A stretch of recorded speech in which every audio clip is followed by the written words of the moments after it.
Test 2. You will hear a number of different recordings, and you will have to answer questions on what you hear. There will be time for you to read the instructions and questions, and you will have a chance to check your work.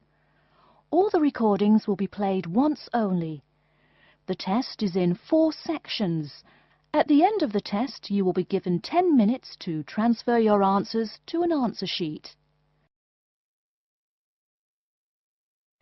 Now turn to Section 1. Section 1. You will hear a conversation between a travel agent and a woman who wants to go to Australia with her husband on holiday. First, you have some time to look at questions 1 to 3.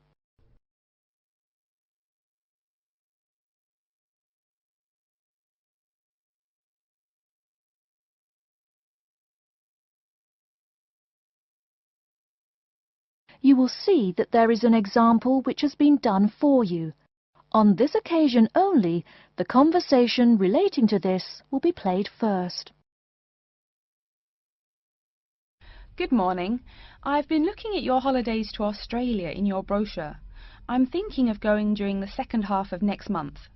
Good morning. As you can see from our brochure, we offer a wide variety of packages to various destinations in Australia. Is there anything in particular that interests you? The woman says that she has been looking at the holidays to Australia in the brochure. So, brochure has been written in the space. Now we shall begin. You should answer the questions as you listen, because you will not hear the recording a second time. Listen carefully and answer questions 1 to 3. Good morning. I've been looking at your holidays to Australia in your brochure. I'm thinking of going during the second half of next month. Good morning. As you can see from our brochure, we offer a wide variety of packages to various destinations in Australia. Is there anything in particular that interests you? Yes, my husband and I are very interested in the holidays in the outback. These holidays are becoming increasingly popular. Would you like to arrange flights and accommodation with us, or just accommodation? Can you arrange flights from Sydney? Certainly. OK, flights and accommodation then. Right, you said that you wanted to travel next month. Which date would you prefer? I should point out that there are no daily flights available, so if you have a flexible itinerary, that's better. Well, we arrive in Sydney on the 15th of April, and we were thinking of travelling to the outback on the 18th of August. April. OK, there's only one flight from Sydney to Alice Springs on the 18th, so I'll book you on that. It leaves at 10 in the morning, which is quite convenient.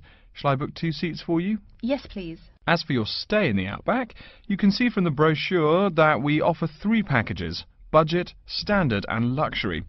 The budget package is about $500 Australian dollars, the standard package is about $700 and the luxury one is approximately $1,000, though it does depend on exactly what you would like regarding extras.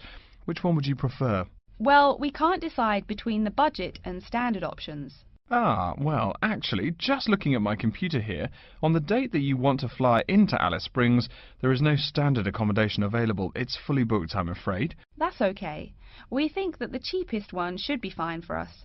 We don't mind roughing it for a few days, and we don't expect to be spending much time at our accommodations.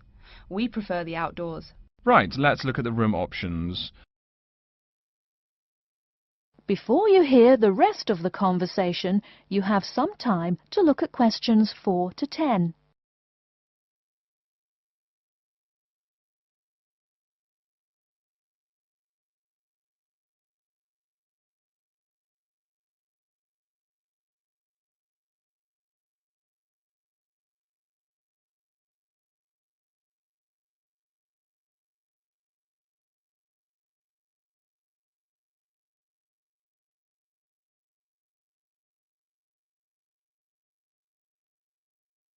Now listen and answer questions 4 to 10. First of all, would you prefer a non-smoking room? Yes, neither of us smokes. OK. Oh, before I forget, could you book everything in my husband's name, please? Yes, of course. Are you paying by credit card? Yes. In that case, I'll need your husband's name exactly as it appears on the card. Of course, it's John A. Smythe. That's Smythe with a Y. John. Middle initial A. Surname Smythe. S-M-Y-T-H. Is that correct? Correct. Thank you. I'll just check the price. The room will cost $100 a night plus $10 tax, so $110 per night in total. Is that okay? Yes, that's fine. Book us for 3 nights, please. Most of the guests like to participate in some special activities and trips while they are staying in the outback. Is there anything that interests you and your husband? Yes, there are several things we'd like to see and do. We'd definitely like to visit the cultural centre. Yes, that's very popular. It's within walking distance of the accommodation and it's free. It's also a great place to pick up souvenirs of your trip. We were thinking about visiting one of the nearby farms. There are 2 farms nearby, a sheep farm and a kangaroo farm. There is also an opportunity to ride camels in the desert. Have you ridden a camel before? No, but it sounds like fun. Could you give me some more details about the kangaroo farm and the camel ride? Certainly. The kangaroo farm includes information on how the animals are raised, whilst the camel ride provides information on desert flora and fauna. Which would you prefer? You can arrange to see the kangaroos in the wild if you like, rather than on a farm. That sounds perfect. OK, we'll go on the camel ride and see the kangaroos in their natural habitat. OK, I'll arrange that for you. I forgot to mention that the journey also includes a stop at a place of Aboriginal artwork. It's a place well known for its stone carvings of animals and mythical creatures. That sounds great. Are the carvings in the desert? Yes. Wonderful. Well, that's perfect then. I'm sure you'll have a lovely trip, but remember that you need to take care in the sun. Yes, we're really looking forward to our trip. We really want to try to experience the dream time under the stars. Of course. That's what a trip to the outback is really all about. Yes. Now, how about the cost? That is the end of section 1. You now have half a minute to check your answers.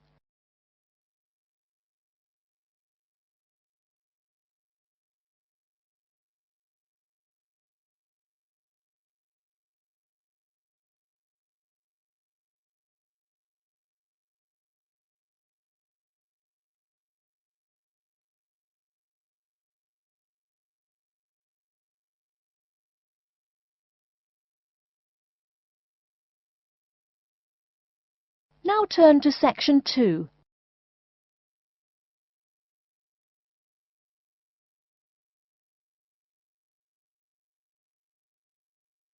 Section 2. You'll hear an announcement which is looking for some volunteers. First, you have some time to look at questions 11 to 15.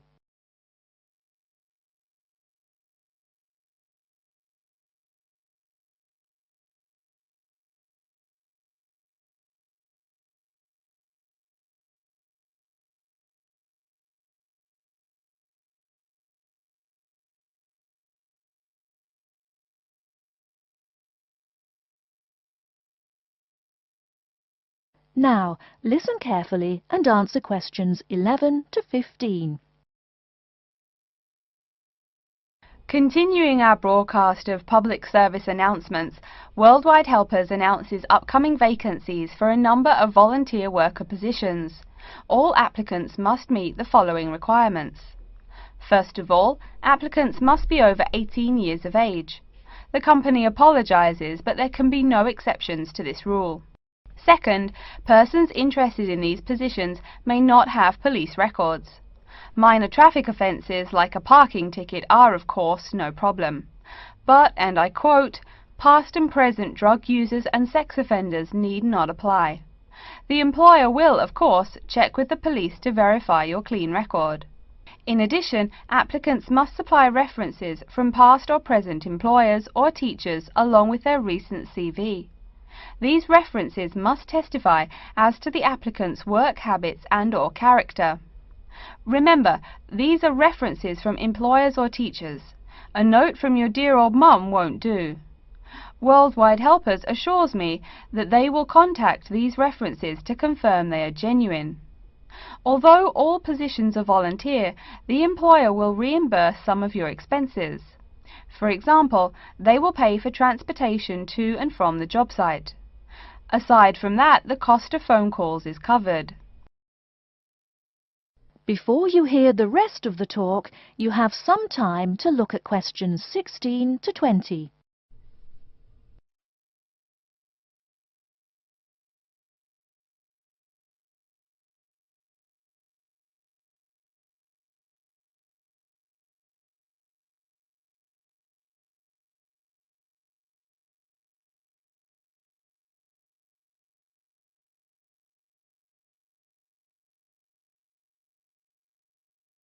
Now listen and answer questions 16 to 20. As for the positions themselves, there are three types. The first involves assisting persons confined to wheelchairs. For this position, volunteers must be physically fit and in excellent health. They must be able to lift at least 150 pounds. They should also have a current first aid certificate from the Red Cross. But the most important requirement is that the volunteer must have his own car. On Tuesday afternoons, the volunteers take their clients to various scenic spots around the city to experience and enjoy nature. If you don't drive, but you'd still like to get involved, the centre has a number of openings for people to read to the blind. Readers must, of course, read English clearly. Persons with no foreign accent are preferred. For these positions, you must be available on Monday mornings. Oh, wait, I see a note here. There is one opening for someone who can read Urdu. Apparently, there is a Pakistani blind person who'd like to hear his or her native language, but the other positions are all in English. And finally, there are a limited number of volunteers needed to care for disabled children. I'm sorry, but the information I've been given does not say how many children or what disabilities they have. In any case, you are needed to care for the children for 1 week in August. Apparently, this will be at the close of the summer holiday. I would guess this involves helping them with the routine chores of daily life. Again, volunteers for this position must know basic first aid, be in good health, and be able to lift up to 75 pounds. All applications for this position have to be submitted no later than Monday, August 8th. Applications may be made either by regular postal service, the snail mail, or by email. The mailing address is Worldwide Helpers, Post Office Box 651, East Surrey, BY8 99C. Please write "Attention Mary Smith" on the envelope.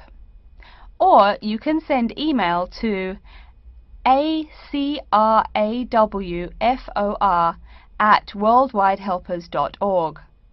That's acrawfor@worldwidehelpers.org. So get out there and do something good. Okay. Our next announcement is looking for someone to facilitate tiger breeding at the London Zoo. And get this, it's a strictly volunteer position. That means you don't get paid. Oh my God. I'm sorry, ladies and gentlemen, but I just have to laugh. That is the end of section 2. You now have half a minute to check your answers.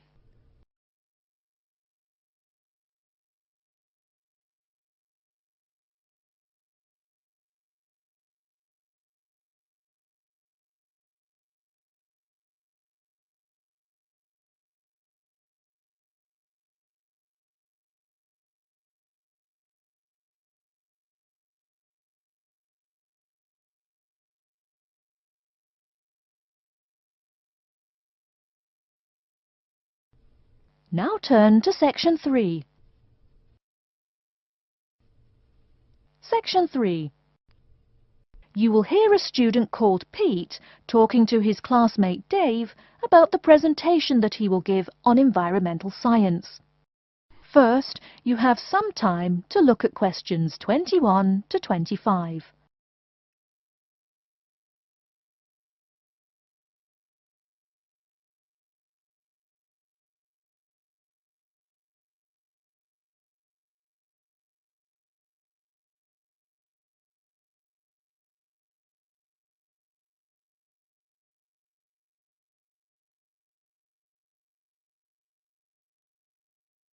Now listen carefully and answer questions 21 to 25. Are you just leaving the library now? I saw you get there at 8 a.m. Yeah, I've been there all day. What for? They hire a cute new librarian or something? I wish. No, it's the presentation that I will give in environmental science the day after tomorrow. What's it about? I heard you were really excited about the class. And Dr. Schnee also calls you for the arcane questions, as he calls them. It's about environmental damage in the Yucatan. Excuse me, what? Or is that where? The Yucatan. It's a state in southeast Mexico. So what's happening there? Agriculture is having a really adverse impact on the environment. There are too many farmers doing too much farming. It's really destroying the forests and ruining the soil. Deforestation is a major problem there now. How did you learn about this? I don't recall Dr. Schnee saying anything about it in lecture. Yes, but my brother went there last month. You know, to look at the old cities like the Maya Indians built. That's what first got me interested. Your brother Tom? No, Dick, Harry's twin. Anyway, he told me how few trees there were now, and how much empty ground that grows almost nothing. He said the place looked more like the desert than jungle in some parts. It brought environmental damage, so I started looking for materials in the library. Here, look at this magazine. What's in it? It's an old issue of National Geographic. It includes interviews with tourists who have been there in the past few years. It's pretty bad. See the photos? I see the photos, but one or two photos don't prove anything. Then read what the article says. Right there. The first thing it points out is how soil samples show it's hard for anything to grow there. It says how an area of 21,000 square kilometers has lost most of its forest in the past 10 years. See, there are graphs. As the number of farmers increases, the acres of forest have decreased. It's an inverse relation. Before you hear the rest of the talk, you have some time to look at questions 26 to 30.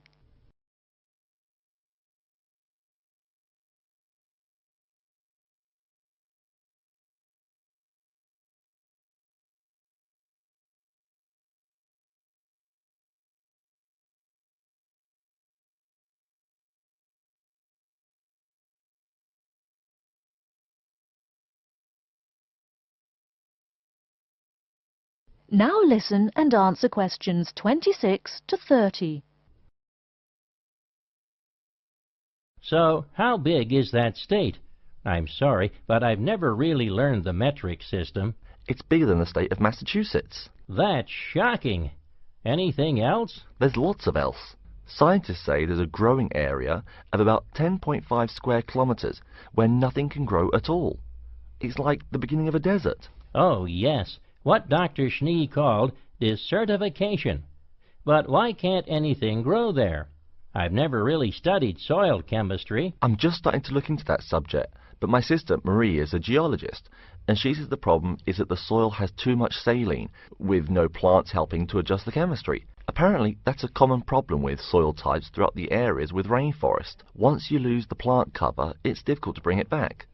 Reforestation is almost impossible, even if the land is not being used for other purposes. Wait a minute. What is saline? Saline is salt dissolved in water. Scientists who have gone there have taken measurements. They do this by gathering a sample of the soil and running a simple test that shows the ionization of the solution. The geology department in our own university has reviewed the soil at the site too. They're right. It looks pretty bad. The level of salinity is going up. But the plants that would solve that problem can't be planted in soil like that. There is a narrow spectrum of salinity in which the plants will grow. And once you pass the threshold, there is no way to put the problem right? Exactly. It's possible that no one can do anything to stop the trend now. And all because of human greed. Wait a second. How do you know these scientists can be trusted? What kind of reputation do they have? Are they reliable? Oh, they're definitely reliable. They include 4 members of the faculty from the geology department right here at MIT. Here, study these photographs and check the damage yourself. That's what Dr. Horst, who wrote the book here, did. He's newly appointed, but Dr. Schnee said that he's brilliant. So, where are you going now? I'm headed over to the geography department to borrow a map for my presentation. You know, this whole problem could have been avoided. The farmers there in the Yucatan... Pete, What? go take a break. Leave some studying for the rest of us. That is the end of Section 3. You now have half a minute to check your answers.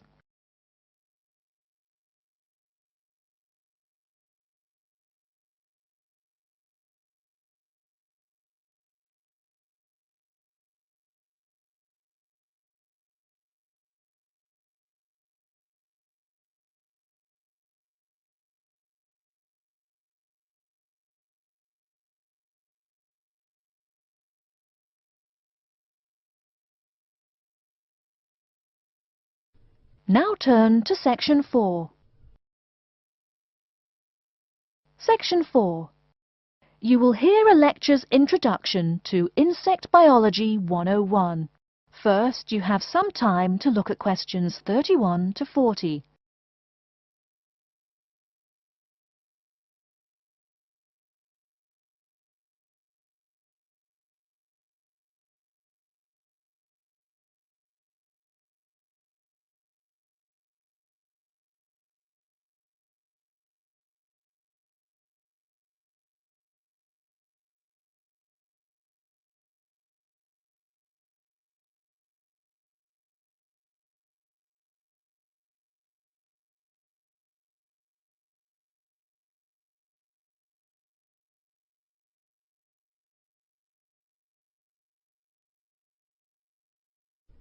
Now listen carefully and answer questions 31 to 40. Good afternoon and welcome to Insect Biology 101. I'd like to begin this course with a few remarks about good insects and bad ones. Bugs are all around us, and that's both a benefit and an annoyance, sometimes maybe even serious harm. First, let's talk about the good things that insects do for us. Probably the most important insect for humans, and maybe for all other life, is the bee. Bees help plants in the process of pollination, and thus are necessary to most flowers and fruit-producing trees. That is, they carry pollen from male flowers to female. If it weren't for bees, we'd have very few food plants and no fruit either. In fact, there would be no we. No less a thinker than Albert Einstein pointed out that, without bees, humanity would be dead within a year or less. We'd starve. It's that simple. That should maybe make us just a little humble. A little less dramatic is the fact that bees also make the honey we eat. Moreover, they produce beeswax, which is useful in candles and is also used as a first-rate furniture polish. Sure, these may not be vital to our lives, but they can serve as reminders of how important bees are. That's a point I keep coming back to in this course. Though, in all fairness, I should point out that butterflies aid in pollination as well as bees. Now, here in Michigan, what's the worst part of summer? Yup, that's right, mosquitoes. But I'm talking about helpful insects, right? So let's look at the dragonfly first. If there were no dragonflies, there would be even more mosquitoes. Dragonflies mainly eat mosquitoes and also a few other insects. Yes, that's right. They don't just fly around, and they also help to eliminate harmful insects. So the next time you see a dragonfly, don't you dare kill it. Now, let's talk a little about those harmful insects. Take the mosquitoes I just mentioned as an example. Not so many years ago, mosquitoes here in America weren't just annoying, some were even deadly. They carried malaria and yellow fever. My own ancestor, the Confederate General John Bell Hood, lived through the worst battles of Civil War, only to die at age 38 from yellow fever. A pest, not a bullet. Well, besides the mosquitoes, in summer there is also a kind of insect that never seems tired. Right, that is the fly. Before I go on talking, I must mention an African fly called the tsetse fly, which feeds on blood and can cause serious diseases in the people and animals that it bites. Besides, it is still a bearer of sleeping sickness, which affects around 300,000 people every year in Africa, and can be treated only with toxic drugs that are hard to administer. Worse still, the drugs sometimes don't work. Other insects, of course, destroy food crops. In China, for instance, locusts continue to be a danger to the harvest in some areas. Less important, but still annoying, moths eat people's clothes and dust mites slowly destroy carpets. Worse, but still in the home, termites or white ants eat wood, the wood of your house. If they are not stopped, they can eventually destroy the whole building. Usually they seriously damage a building before anyone even notices them. So, as we all know, insects can be a real trouble. So, what to do? You can go ahead and start killing harmful insects. In the early decades after the Communist Revolution in China, Chairman Mao encouraged the people to swat every fly they could see. Slogans on the walls of buildings called them "little capitalists." But flies reproduce too quickly for this to be a long-term solution. For some decades in the West, to kill insects with chemicals seemed a good remedy. Unfortunately, chemicals can only be used in a limited area for a limited time. It's a small-scale solution. The insects come back. Worse still, some of the poisons used, like DDT, were found harmful to the environment. Many kinds of wildlife, like hawks, were harmed. And people in chemical-using rural areas have one of the highest rates of liver cancer in the world. It's no secret that chemicals remain harmful to humans. Like all species, insects adapt to their changing environments at an amazing rate. When a new chemical is introduced to their habitat, the insects that survive are generally the ones with some way of resisting the harmful effects. They then breed with the other survivors, and just like that, insects become resistant to most poison in a few generations. An insect generation, remember, is a couple of months at most. So again, we have to ask, what to do? Well, there are biological solutions. Some of these are pretty simple. One is destroying the insect's habitat. You take away their home or food. Cleaning your kitchen is the best way to prevent roaches. No garbage, no food. Getting rid of marshes and swamps eliminates mosquitoes. Other solutions might include bringing in dragonflies or bats in areas where mosquitoes are many. This is a cheaper alternative to chemicals. Biological methods like this also bring no extra pollution to the environment. But you have to be careful. If you change the environment too much, you might be hurting other forms of life accidentally. One recent method of controlling insect populations involves interrupting their breeding cycle. What does that mean? It means birth control for bugs. Insects are provided with food that makes them unable to reproduce. Since they can't have babies, the population disappears, or nearly so. And since no young are born, resistance is not a problem, with no young insects developing increased resistance. Interrupt the life cycle, eliminate the bug. It's clear that we must have an understanding of the life cycle of the insect. At least, that's the plan. We'll go into more detail as the course goes along. Now, I will stop here to see whether you have any questions or not. That is the end of section 4. You now have half a minute to check your answers.